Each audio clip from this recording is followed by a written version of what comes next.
ولي ما صابحين waxaan magaalada aysan qabina waan qabay waa la igumaarayay waa la idilayay xabadna nagu dhuftay uma soo baxo waxa maanta ay soo bixisay waa la isxinaya taabtay ragi baa la dhufaanaya maxaa ku raacday xulub yar oo 20 sano gaaro bajaaj wata inta xabad lagu dhuftay baa lugta afka laga galiyay waa la ii dawladeeyay maqaar dawladeed baa la ii soo gashtay saaka wixii ka dambeeyana xaraga kuma maraysan nabad sugid degmadan waa iska celinayaa inta tabartayde dadka degan buurtana waxaan leeyahay dadka dhagaxa seexdo goolan dheeman jooga dhaahana warmaagow degmada dhiiga daatiya dhimashaad ku leedin dhaaftana dad baa iska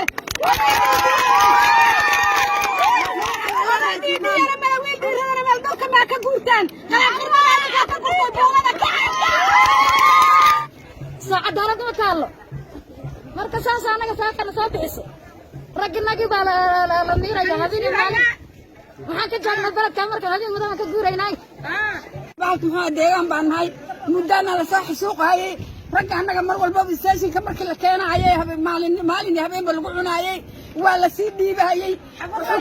baalku muxuu ahaa dhibaatooyin baa hadda waxaa la keenay in xaniyaha biisa loo qabto rag baa hadda naga maqan oo saymaadka xoolo gadanaya la watay oo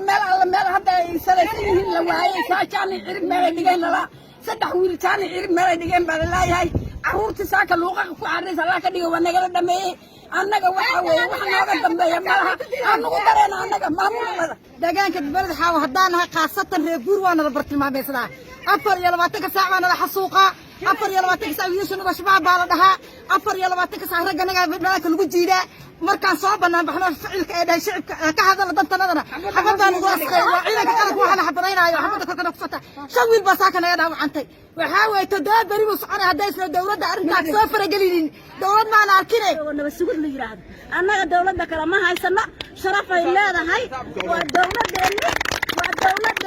waa tii arnay nabad sugid dawlad ma aha waa nabad waxaan kala hadlayaa maamulka degmada Balad Xaawo anigoo magacayga Madaxa Abdullaahi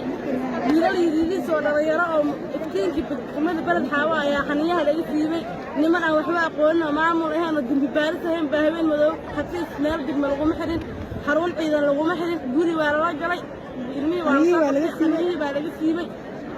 mudaharaadayna maanta anagoo dhalinyaro Balad Xaawo waxaan ku mudaharaadaynaa wiilasha dhalinyarada oo la leenahay 24 saac cadaalada u baahan yihiin wiilashaas cadaalada loo raadiyo annaga dhiiganaga maanta naftanada waxa u horeynaa dhalinyarada maanta meeshaan waxa keenay shucuurteeda dareenkeeda oo hadlaaya dhalinyarada eelka qaraabada walaaleen ah oo dhalinyarada u magaalada dhisayay oo wadanka iftiinkiisa ahaa oo eelka ahaa waxba galabsanin in xaniyaha laga siibo oo bilaa sabab lagu dilo oo laga dhiidhilin oo qabiil iyo ficil lagu muujinayo iyo magaalada in lagu kala kiciyo oo nabad ay ka jirin aad baa uga xumaa wax meeshaan keenay qabiil iyo aana midna ma aan waxaan ka dagaalamaynaa annagoo dhalinyarada shacabka Soomaaliyeed gaar ahaan degmada Balad Xaawo dhalinyarada Cali Maxamed meeshaan waxa keenay maanta in adeeryaasha